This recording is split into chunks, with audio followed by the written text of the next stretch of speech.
Most people talk about franchise growth like it's a straight line. More units, more capital, more momentum, and everything just scales. Josh Lyon knows better. As COO of ScentHound, he's lived through every messy, humbling, exciting inflection point of building a brand from 7 locations to 157. Today, he pulls back the curtain on what that actually looks like. The team decisions that keep you up at night, the franchisee gaps nobody wants to admit exist, and what it really takes to get from here to 600. This one's for the operators. Welcome to Franchise Leader Spotlight. I'm Catherine LeBlanc. This series highlights the leaders shaping franchising today, how they built their careers, what they're focused on now, and what they believe is coming next for the industry. Let's dive in. This episode is brought to you by Franchise Ramp, the franchise-specific marketing agency built by franchisees for franchisees. They handle local marketing, media fund management, and brand-level strategy across 1,300 locations and 25 brands, backed by their proprietary platform, Ramp IQ, all designed around how franchise businesses actually work. They get it because they've lived it. Learn more at franchiseramp.com. Seconds.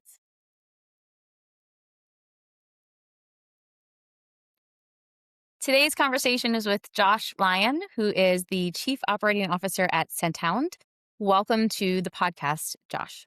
Amazing. Thank you for having me. Appreciate it. We're going to jump right in. I've got a softball, hardball question for you. What is exciting about your job right now? I think the most exciting, so ScentHound went through a pretty big transition last year. We brought in a much more significant capital investor, some growth capital into the business. And so we're naturally hit a point of tension in the business. And so we're starting to grow up a little bit more and create some additional structures and tools. And we really have our eyes kind of crystal clear set on 5 years from now, what needs to exist. And so being able for us to really take kind of what we've learned. The last 5 years we've spent getting franchising right. We've opened 157 units at this point in time. So I think we're doing okay at it. We have to build a new muscle for the next 5 years. And so that's really what this equity coming into our business was a big part of, to make sure that we have the right resources in place. And so building now some of these kind of the systems, the tools, the leaders that we have on our team,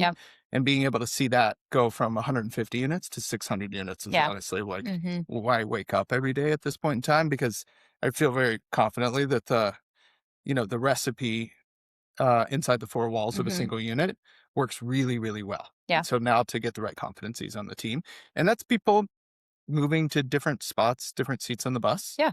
That gives them much greater opportunity as we think about the next few years of this growth. And that's like, that gets me excited.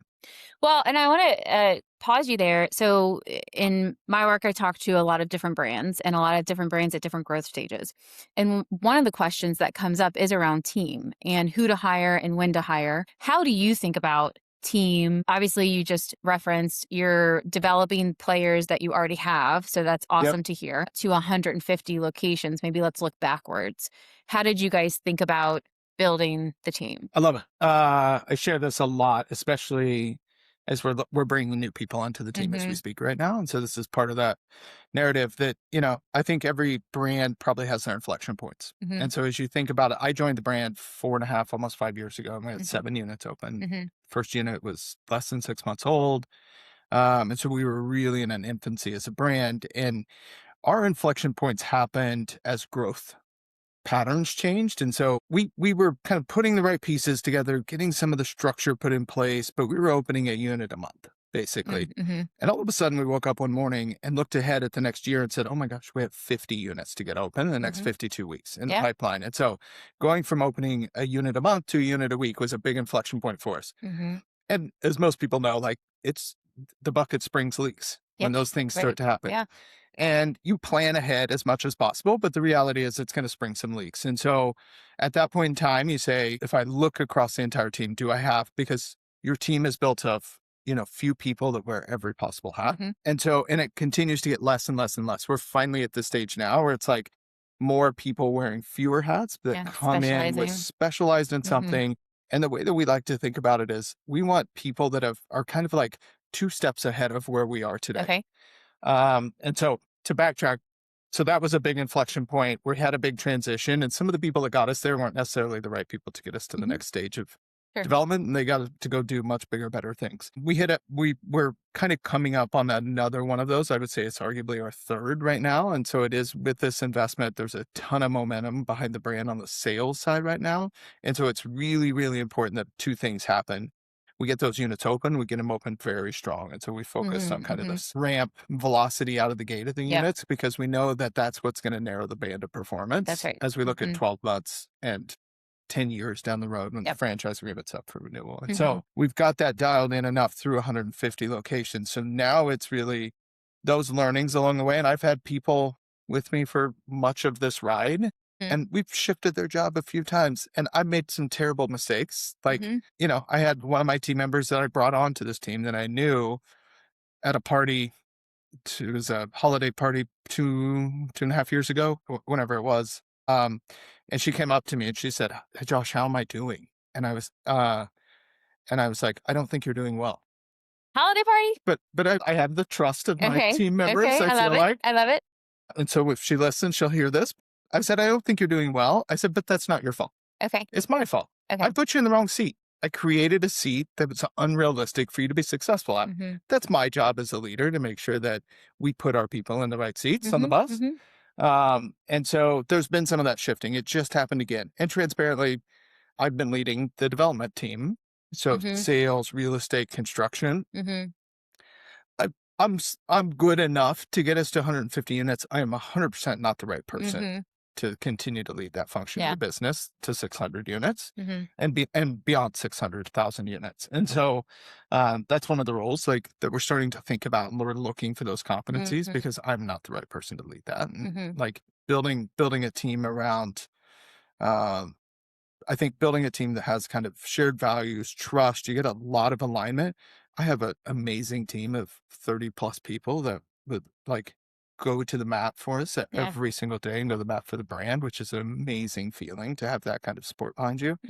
But the reality is, like, it's my job as their leader to make sure that they are put into a position that they're going to be successful. Well, and it's just amazing to hear the level of transparency that you bring to, obviously you bring it to the team. And it's that level of transparency that builds the trust, that builds the loyalty that you're talking about. Totally. You can't. Yeah. I don't know what other ways to be, I guess, as a person. So I think being honest, being transparent, like if you have put people around you that really want to grow and really want to build and blossom into something greater, you have to be able to have that open dialogue. And it doesn't come once a year during a review, or it doesn't come some other time. It's like every single day.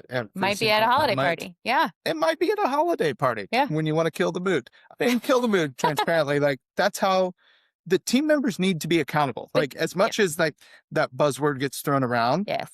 At every level of every organization, down to the person working the front desk at one of our locations across the country, they have a desire to be held accountable. They have a desire to have open, authentic, honest conversations from someone. And if someone doesn't do it, they're going to go somewhere else and go to work. Yeah.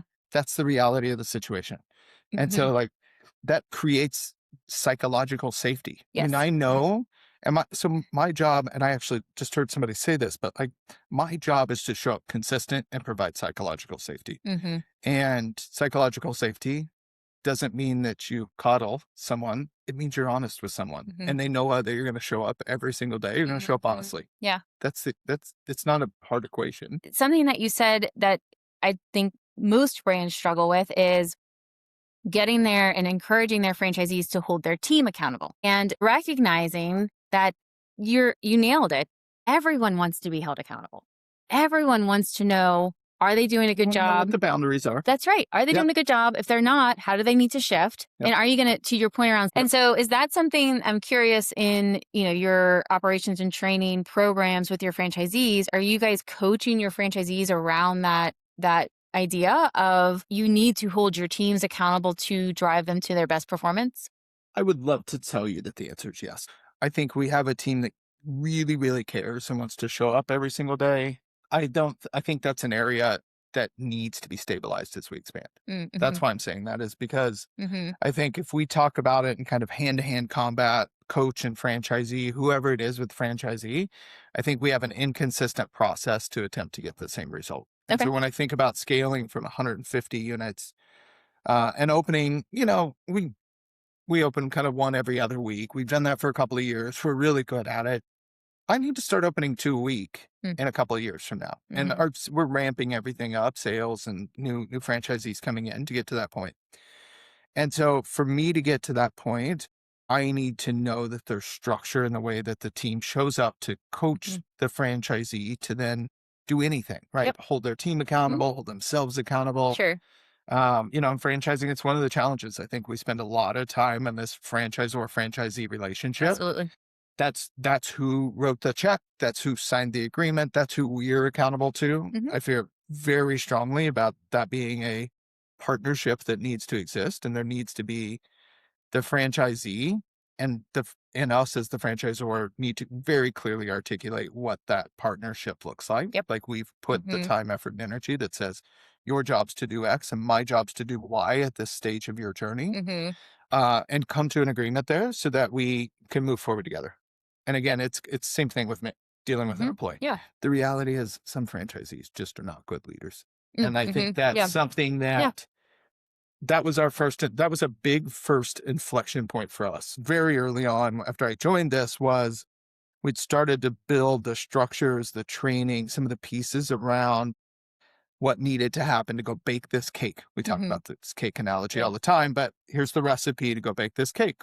We were Tim and Jessica, our founders, were doing this for 15 years before they even started franchising. And so bumped into a lot of corners, got a pretty good recipe for a pretty good cake. Like go Mhm. bake the cake. So I think what we realized really early on is that we had this great recipe and it's just like creating the results were different every time Mm. it came out of Yep. the oven. It's like, Yeah. what is missing here? Mm. Well, what was missing was Tim was actually a great leader of entry level employees and the people that we were bringing into this organization, because every brand, when they start franchising, like it's really hard to get your first franchisee. And Mhm. then once you get your first franchisee, you pretty quickly are like, I got it. I know who the perfect franchisee is. Yeah. The reality is you're wrong. That's right. Um, and so we brought in two people that were from almost the same industry, competing brands in the same industry with very kind of similar career paths and levels. And Mhm. one performed exceptionally well and one Mhm. did not. They're dramatically different people. But the reality is one could lead an entry level employee and one had a significant challenge leading entry Okay. level employees. And so how do you solve for that? I hope somebody has the answer. Like our answer is a little bit continue to coach our franchisees, Mm. continue to work with make sure that we're providing the resources and tools to not just help them better execute the business model, but help them better become leaders in Right. that Yep. organization. Mhm. And then the other side of it is, I think our job on the franchisor side is always to who was just on stage this morning, who was like, we kill our franchisees with and we and them to death Mhm. with like the next thing that's going to solve the problem versus actually like clearing away all the complexity and Yes. creating Right. simplicity for it. That's right. Yeah. And so like my dream is that I can hire a member associate whose job is to engage and interact with every customer that walks through the door and every dog that walks through the door. And their job description has one bullet point on it. And it's like, Mhm.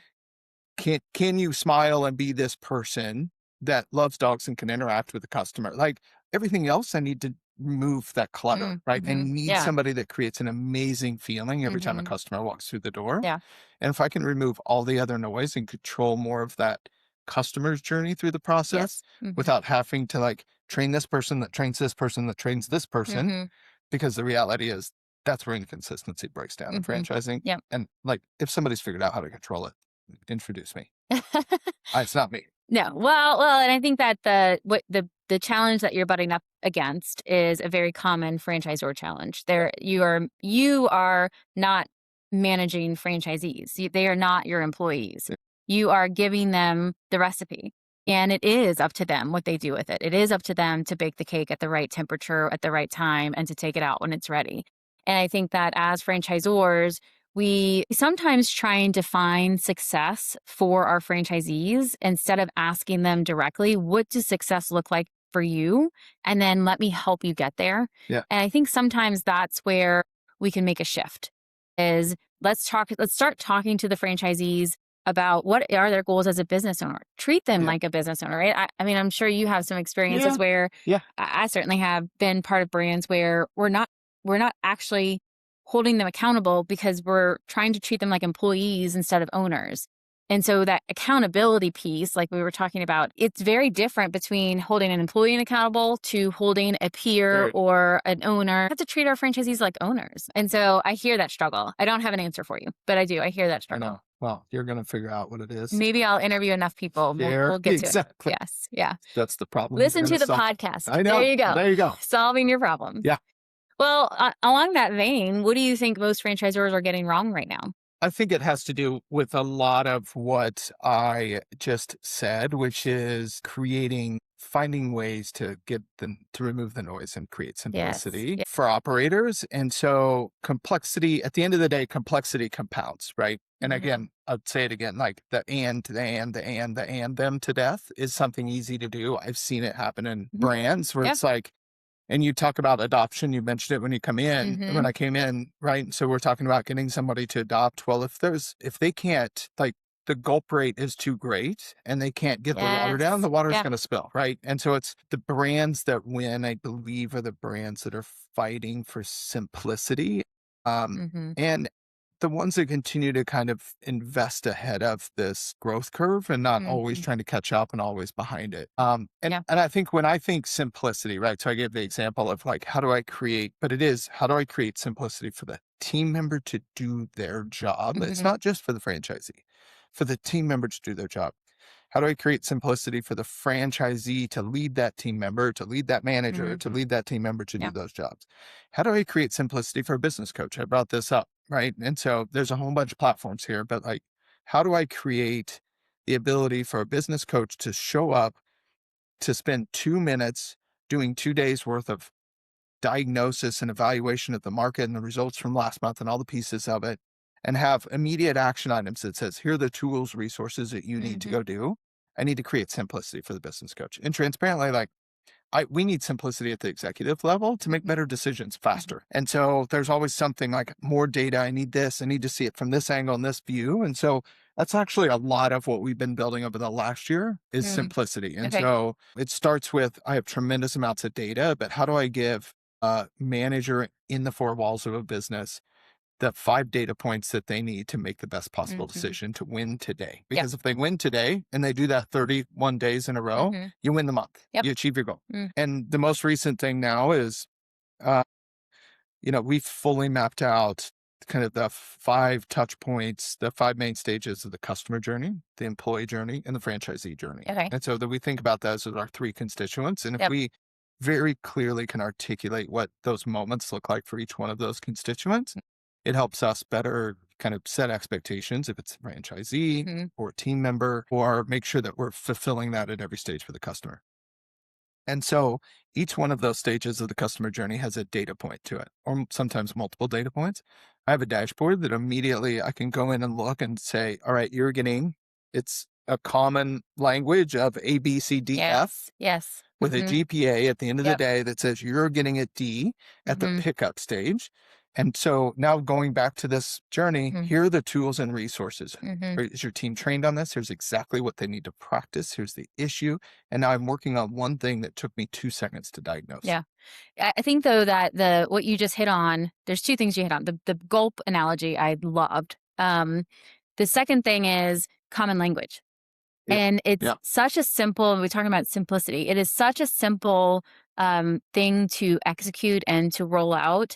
It is so often missed. And then this is not just in franchising, but in team, in any communications. If you have common language, if you have a shared way of communicating, what does winning look like? What does losing look like? You can get there so much faster. And look, we all are speaking English to each other, but the sky is blue to me, the sky is blue-green to you. You really, if you can get together on that shared common language, you can move so much faster because you can create the data points that then create simplicity. I understand why this data point is important.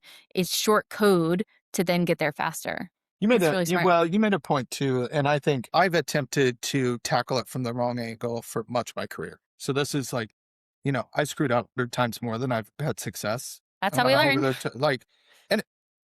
Hopefully you take that, you learn from it, you create something different. But you made a comment earlier around accountability and our goals versus their goals. And I think I had a moment, and this was pre-franchising, and then I forgot about it for a long time, but said, like, even if I'm managing teams across multiple locations that are effectively department heads as an operator, because I grew up very much as an operator in the fitness industry. Every single month, every single one of my department leaders had to create their own targets for the month. And that rolled up to a manager at a location and then ultimately rolled up to me. And so just the simple process of going through that made accountability so easy. Why? Because I say, it's your goal. That's right. It's not my goal. It's your goal.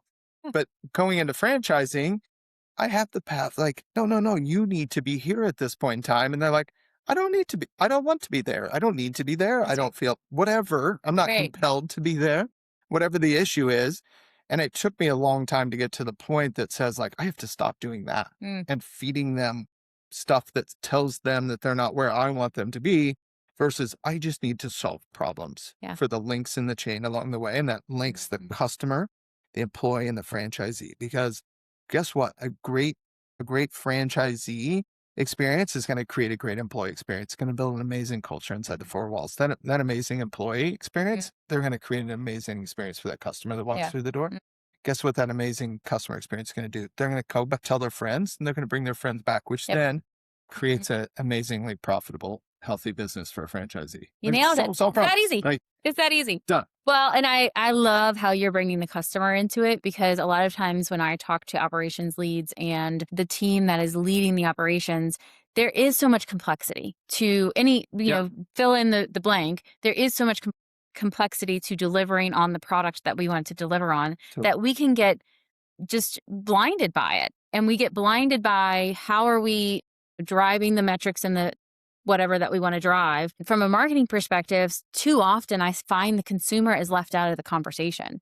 And we're talking about simplicity. What have you done to limit the friction that your guest has in interacting with you? How are you, you talked about your 5-stage process for the franchisee, for the team member, and for the customer. I love how you are bringing all 3 of those things together, because you're right, it's a flywheel. If you get it right on either side, it's just going to grow and grow and grow. Yeah. It's going to be the top of the mountain. Yeah. And I think, again, it's reducing friction, to your point, for the customer's journey, right? So we knew early on so we went and built our own consumer mobile app on the phone, and we needed to build our own. We didn't want one off the shelf because we needed to create a really simple product for the customer that didn't have all the shiny bells and whistles, that had simplicity, that created a really easy experience. And then I think we've continued to expand on that. We started to gamify that experience, right? So how can we get the customer not only to open it up and use it, to book, to check in, to check out, to select services?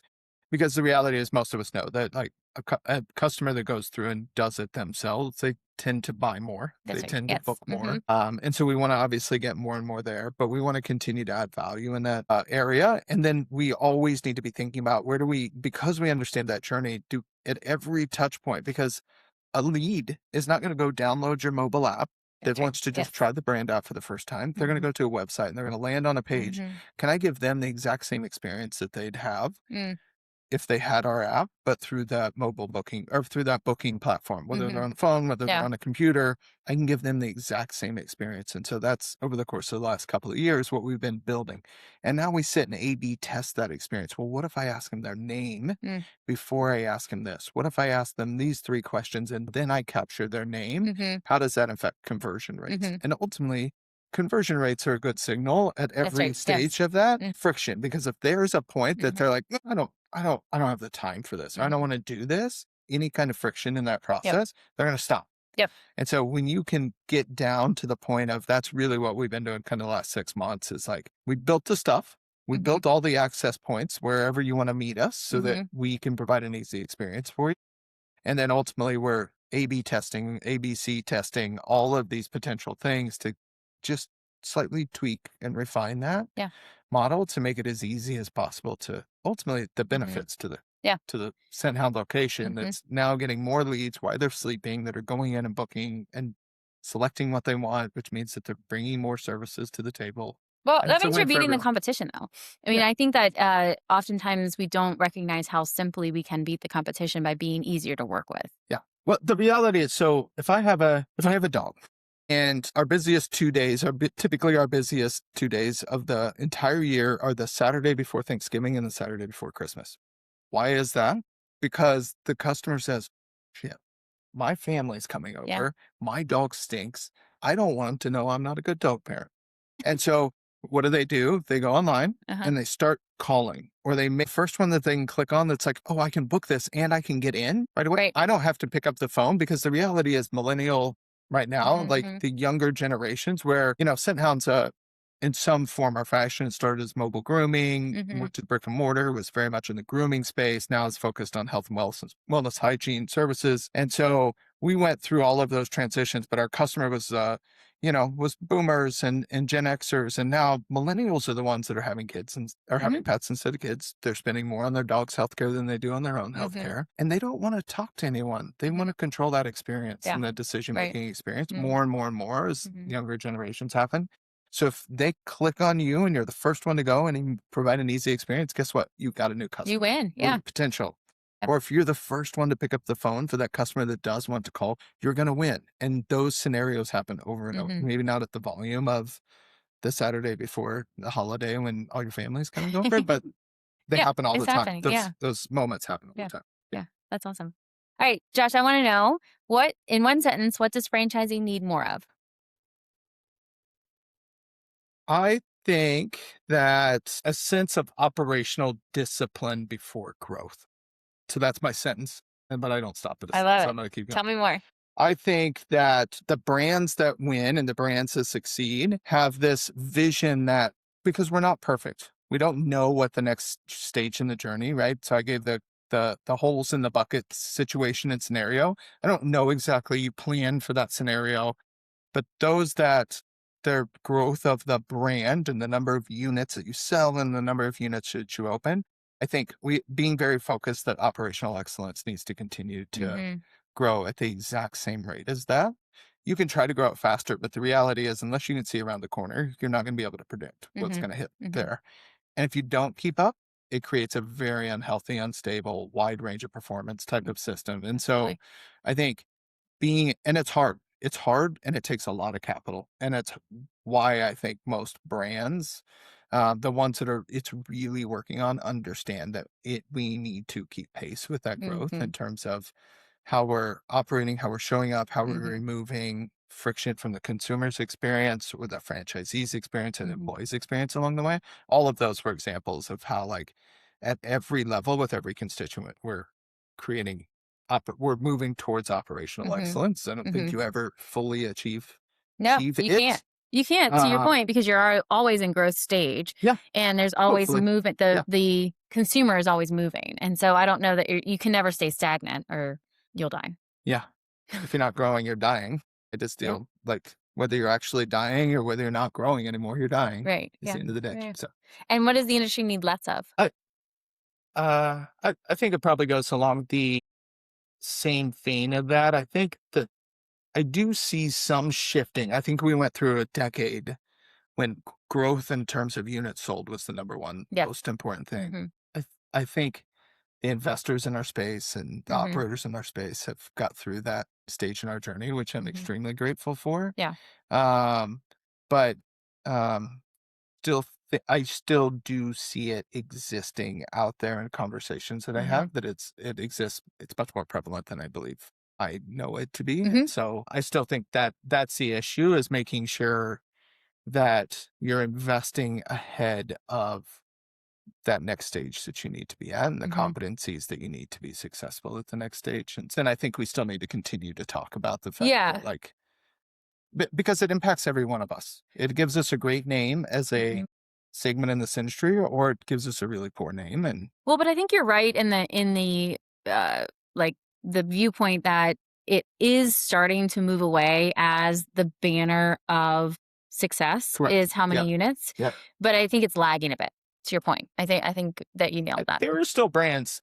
I still personally see brands chasing that shining Right. star. I think without the knowledge that it's not going to look the way it did a Right. decade ago, Yeah. meaning you're not going to come get a big multiple from private equity that's going to come in and buy the future Mhm. of, like, if you can't show that you can get locations open Yep. in a strong way that creates healthy, positive, profitable locations and do it with a limited kind of delta between your top and bottom performers. I don't think it exists, but they're still chasing that a little bit. And it still creates kind of this poor image of the industry. And it's still, the reality is like someone gets hurt in that process, right? People are investing hundreds of thousands of dollars. I've been a franchisee with 2 brands now, hundreds of thousands of dollars, and you're getting it. I went through this at 25 years old from every possible nook and cranny and couch cushion that you can find because like payroll's coming up and you don't quite have the path to get there. And I just don't. That's the like most fulfilling thing about franchising is creating entrepreneurs at scale. And then the ones that don't do that with the right standards and right ethics and the right process is a hard thing to watch. Frustrating thing to see. So Well, great. That was a great place to end our conversation today. Josh, I really appreciate your time and your candid share. yeah, appreciate it. Okay. Thank you very much. This episode is brought to you by Franchise Ramp, the franchise-specific marketing agency built by franchisees for franchisees. They handle local marketing, media fund management, and brand-level strategy across 1,300 locations and 25 brands, backed by their proprietary platform, Ramp IQ, all designed around how franchise businesses actually work. They get it because they've lived it. Learn more at franchiseramp.com.